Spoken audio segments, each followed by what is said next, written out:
So what I want to demonstrate right now is writing my essay based on the prompt for the Beet Queen. So during class last week, we all organized, made planning chart or other kind of plan for creating this essay. So I'm going to take that plan that I created and turn it into an essay. So looking over my notes, I had this chart here that I'd organized by beginning, middle, and end. My notes are in the format of what, how, why. My whats are my pretty straightforward claims, noticings, observations, all related to the two children and the environment, because that was the prompt that I was answering. I was looking for the impact of the environment on the two children.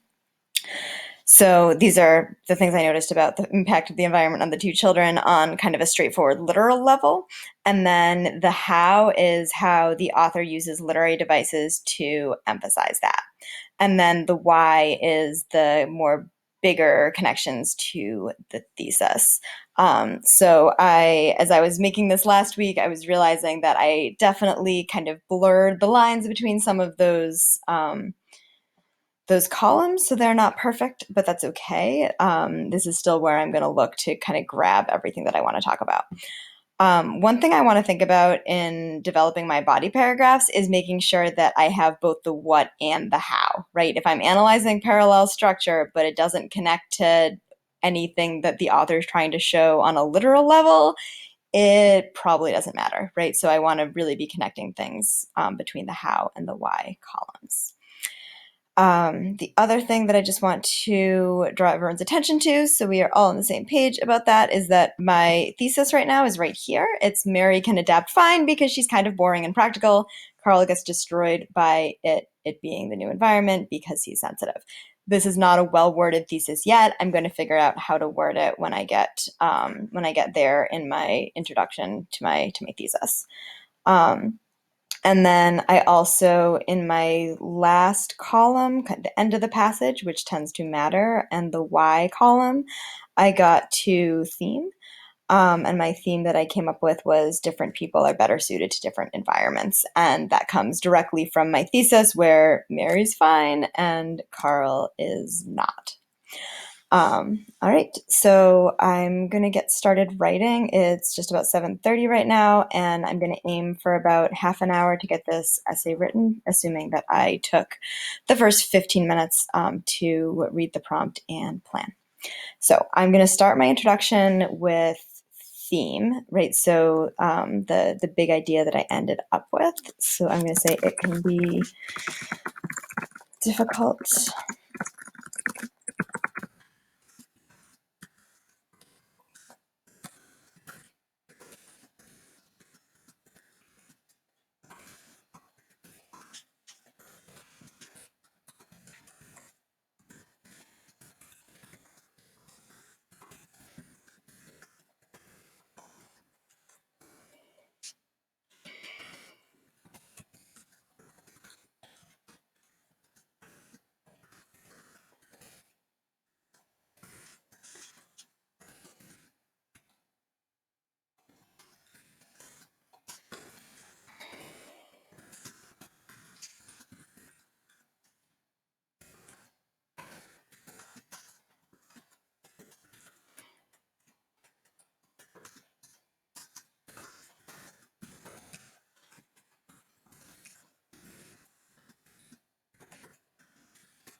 All right, so you'll notice a few things about what I just typed.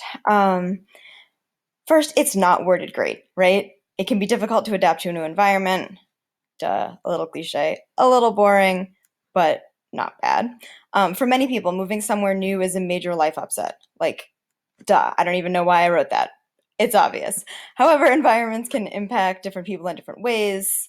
Some people may be affected positively by a new location, whereas others may never fully feel at home in a new place. This is the case in this passage. Two children come to a new town, Argus, and the harsh, cold setting is new for both of them. However, one child, Mary, adapts well because of her practical nature, while Carl, who is much more sensitive, is destroyed by this new environment.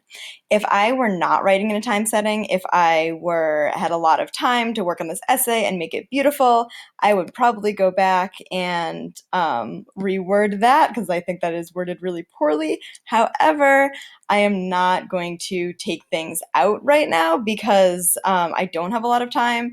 And as long as it does go along with the main idea of what I'm trying to write about, I want to leave it there. I am not concerned about going back and editing and making things beautiful. All right. So I think I have a solid thesis. One child, Mary, adapts well because of her practical nature.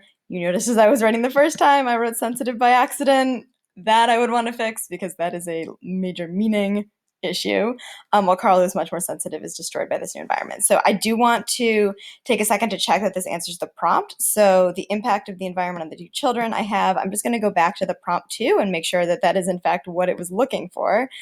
How Erdrich uses literary elements and techniques to depict the impact of the environment on the two children. Okay, I think I've answered that question, right?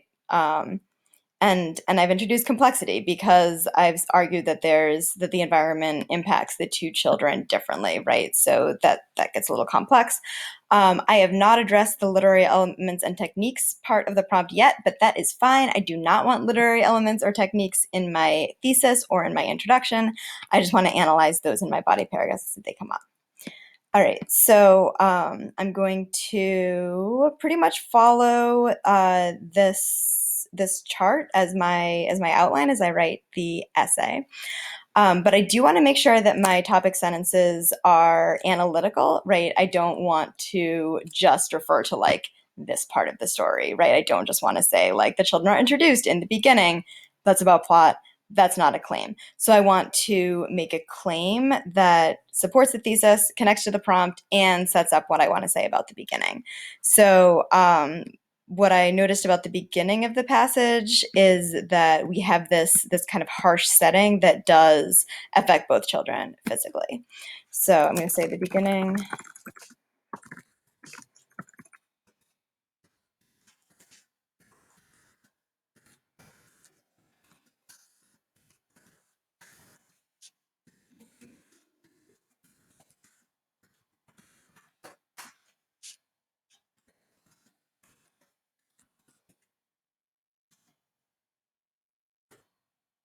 So I'm gonna, all right, I have my assertion. The beginning of the passage introduces Argus as a harsh and cold setting that affects both children physically in a negative way. Again, this isn't great wording. That's fine. They know it's a timed essay. It is not going to be beautiful. So I'm going to look over here to pick out the evidence that I want to use. So by the time they reached Argus, their lips were violet and the feet were so numb. Okay, is that the first description we get of the children? Yes. Okay. When they arrived, the very first description of the children is that their lips were violet and let's see, their feet were so numb that that's going to get too long. So I'm going to say their lips were violet and their feet were, I'm going to take out the word so, and their feet were numb. Oops. You don't need line numbers, so the period's going to go inside the quote if you don't have a line number or a page number. All right, here the two children are not distinguished from each other. Oops. And I don't need to fix spelling. They are not judging spelling. So if I have a couple things that are a couple spelling errors, that's not a problem. I just have a perfectionism problem. So I am going back and fixing my spelling. You probably shouldn't, or you should leave yourself time to proofread and go back and fix spelling at the end. I'm not modeling good choices there.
All right, so I'm going to look at what I have. I think I'm done with this paragraph.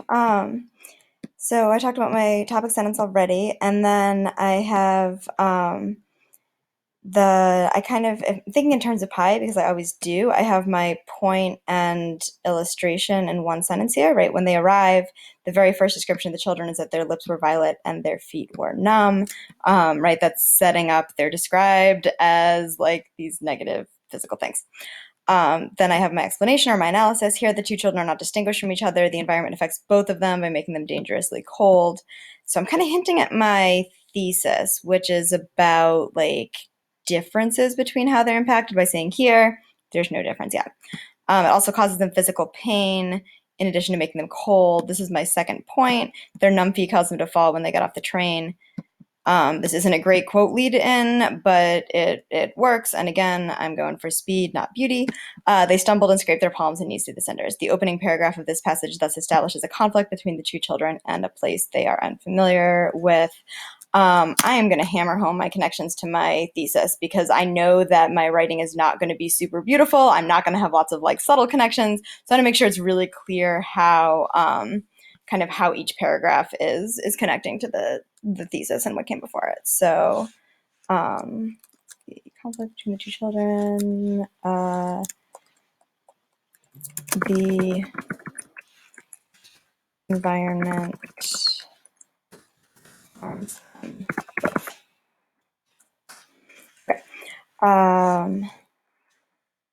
Let's see. And now I want to, let's see. So the next, what I have here for the middle is just that the children are really different.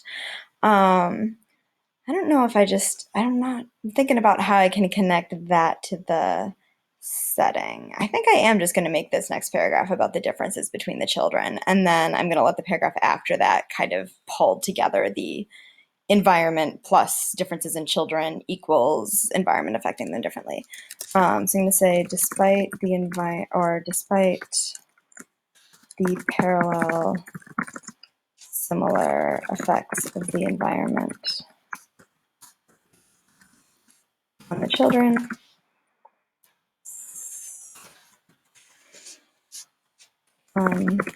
the author quickly establishes the differences in their personality. The boy is characterized as, I'm going to say, weak and sensitive. His hunched posture symbolizing what? A reluctance to stand tall and lack of confidence. I think that works.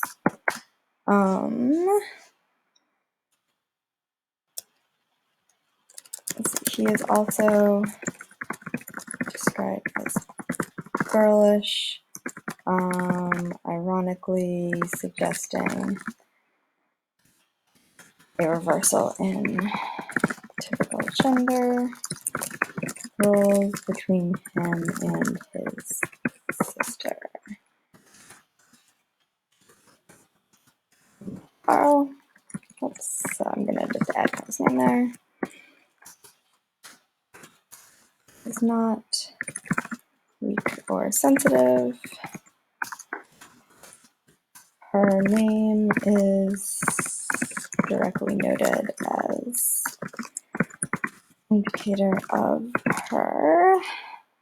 Oh, and I quoted this down there, so I'm going to go ahead and just copy and paste that of her square and practical personality. Even as the children introduced,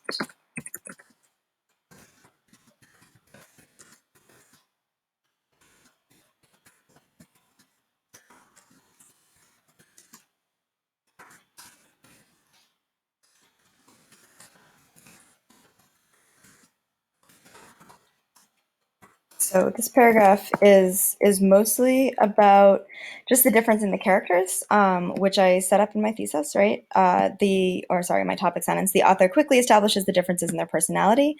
I think I've said what I wanted to say about their personalities, and now I do want to try to tie in the environment as much as I can, just so that it's clear that I'm sticking to my thesis. So I am going to include this detail of Mary brushing off her coat. Let's see, is that the first action Mary takes? I think so. The first individual action to Mary is that, did I quote this? Nope. Actually, I don't even need to quote that. I won't quote the whole thing. Brushing her coat off, signifying her ability to easily get rid of. I would look up a synonym if I had more time. To get things, again, not a great word, that might have landed on. This isn't what it signifies, it's literally what happens. Signifying her ability to dismiss external annoyances. She is then able to stand in the watery wind. Her standing, contrasting her brother's posture. Carl seems much more likely to be affected by the environment. Mary. Okay, right. So I've set up their personalities, and I've explained how this section kind of gives a hint at how they're affected by the environment. All right, so now I'm ready to go on to my last body paragraph, where I really need to hit home the different impact of the environment on the two children. Here's where I really want to clarify that we are going through the passage in chronological order, but we're not just telling the story. So I'm going to skip like a good chunk, or at least the next paragraph, maybe the next couple paragraphs, and get to the end, because that's really the last chunk that I want to analyze. So I've set up my last paragraph well with Carl seems much more likely to be affected by the environment than Mary. I'm going to start with a silly word that I would not use if I had more time, but it works. So indeed, Carl ends up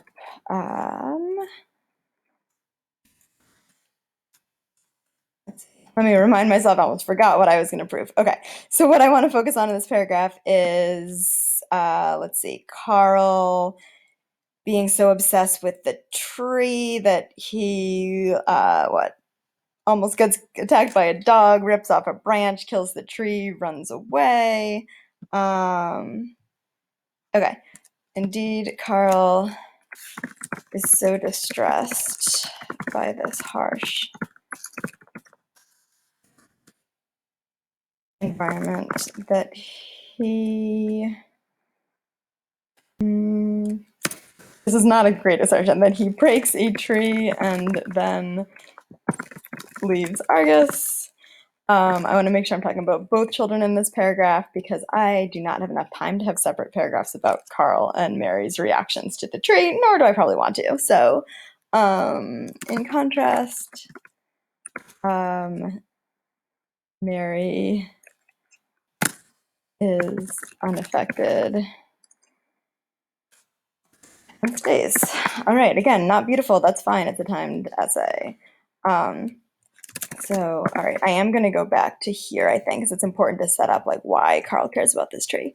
So as the children walk further into Argus. Everything seems gray. The author refers to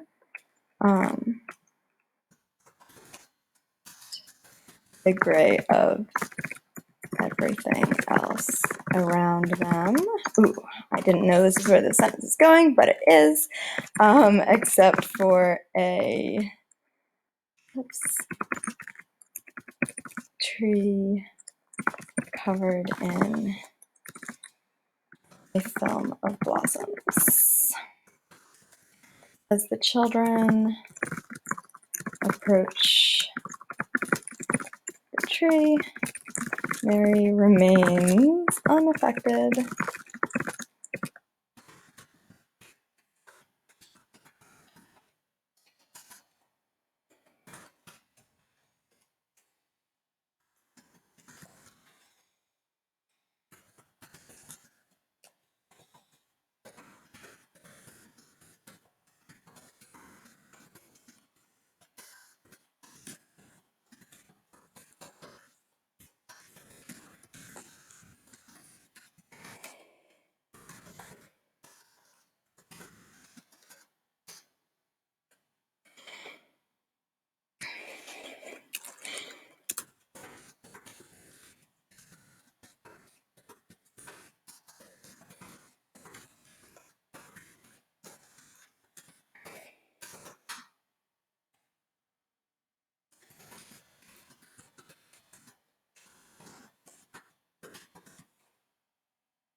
All right, so where I'm at right now is I highlighted in this paragraph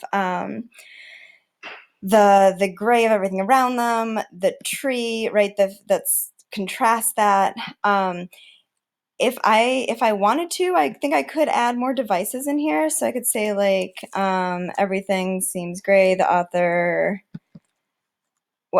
uses contrasting visual imagery to refer to the gray of everything else, right? Like I can add that. I don't think it adds a lot. Like if it kind of comes to you naturally as you're writing, go for it. But I've analyzed language really well, even if I don't name devices specifically, right? I've still analyzed it. So let's see. I've talked about contrast. That's a literary element. Foreshadowing is a literary element. I've talked about what I said is compared to a sleepwalker. I can throw in the word simile if I want to. Again, not super important. I talked about imagery here. Now I'm wondering in my other body paragraphs what I did to talk about literary elements. I'm just going to go back and take a peek. So harsh and cold setting, right? Talking about setting is looking at literary elements. I could name parallel structure here. The very first description of the children uses parallel structure to state that. Again, like I'm mostly putting this in there because I know you all love devices, but I don't think that strengthens my argument hugely. But fine to add it if it comes to your mind. Let's see. I could say like symbolic physical pain, but I don't think that's necessary. I think I said here I talked about characterization, right? Don't forget your types of characterization. Let's see. Reversal and gender roles. That's kind of irony. Oh, I guess I said irony, right? That's a device. I said signifying, but I could have said symbolizing, which would be more of a device, right? I'm analyzing all of these like detailed, nuanced literary elements, even if I'm not naming devices. Okay. Sorry, a little off track. What I wanted to just point out here is I'm starting a new paragraph because I just came up with a new idea. So I'm not sure where this is going. I'm not sure if I'm even going to have evidence for it, but I just thought of a new assertion, so I started a new paragraph. So I like here, right? I had a fairly straightforward topic sentence. Carl is so distressed by this harsh environment that he breaks a tree and then leaves Argus. In contrast, mirrors unaffected and stays. I am going to have to change that a teeny bit because I'm not talking about breaking a tree. So I'm going to say, instead I'm talking about them getting further into Argus. So indeed, as the children walk further into the town, Carl is distressed by this harsh environment. In contrast, Mary is unaffected and stays. Okay. And this now kind of repeats that. I am not going to worry about it. That's not going to affect my score because they know that this essay is timed. So what I just realized is that this whole thing about the tree is both showing how much he hates this gray environment, right? Because he's like desperate for a tree, and also showing how much the tree affects him. So I'm going to say the tree therefore highlights the environment's impact on Carl in two ways, as a contrast against the grayness.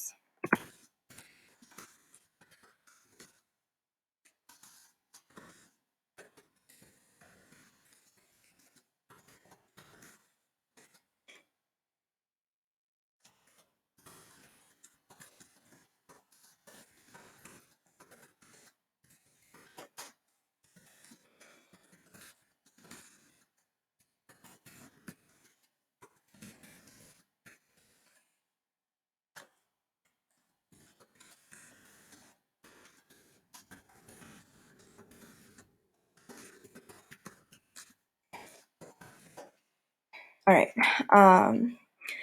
So I've just noted the tree both shows like he hates everything else that's terrible, and it's a part of the environment that is affecting him on his own. And I was trying to finish this essay by 8, and I am almost out of time, so I need to figure out how to wrap up. So I'm going to start a new paragraph that's going to be my conclusion. I haven't gotten to the breaking of the tree yet, so I want to integrate that into the conclusion. So I'm going to say, unfortunately, Argus is not a place where a boy can stare at a beautiful tree undisturbed.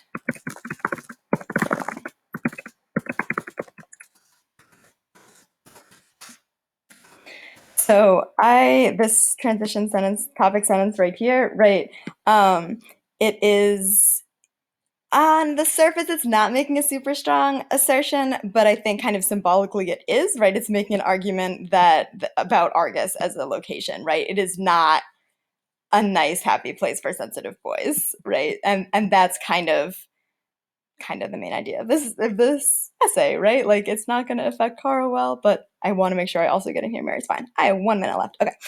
The neighbor's dog interrupts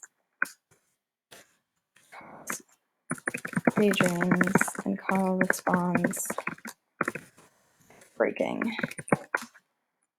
free. Clearly, he and Argus are not going to coexist. Well, again, not great language, but I'm running out of time.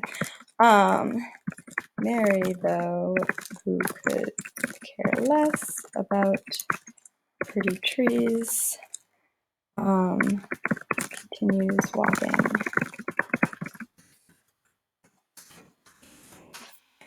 Children's personalities determine to them. Town.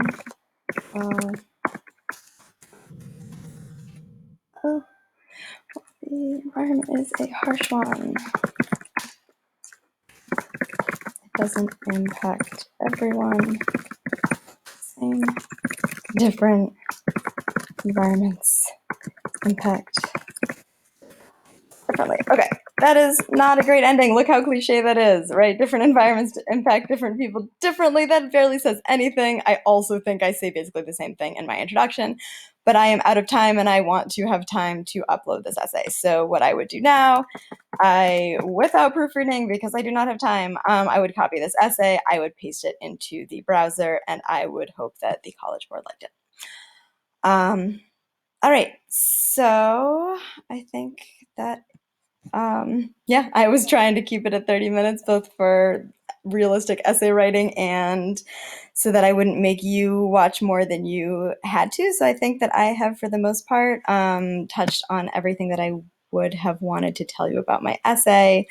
In the introduction, we started thematic, right? Kind of big ideas about impacts of environments being different for different people. Then I connect that to the passage, and that is my main argument. I am consistently focused on the prompt, right, which is the impact of the environment on the two children. So I've gone in chronological order. I've set up the environment. I've set up here are the kids' different personalities and initially how it seems to affect them. Then I have really the fleshing out of, we see more and more contrast in how the environment's affecting them. Then I have this random miniature paragraph, which I might actually connect back to the one before it, might make sense. But again, like, I was super into that assertion that I was making at the time, so I wanted to set it up as a new paragraph, just to kind of highlight that a little bit more. If I had more time, I would have fleshed that out further. And then I have my conclusion, which, when I realized that I had not gotten to the end of when I realized I had not had time to analyze the end of the passage, I wanted to make sure that I did analyze the end of the passage in that conclusion. Because if you ignore the end of the passage, you're going to miss pieces of meaning, because endings matter. So I kind of both, referred to the literal things that are happening in the end of the passage and connected those to the meaning that I'd been setting up throughout the entire thing. And that is my essay. Thank you for watching.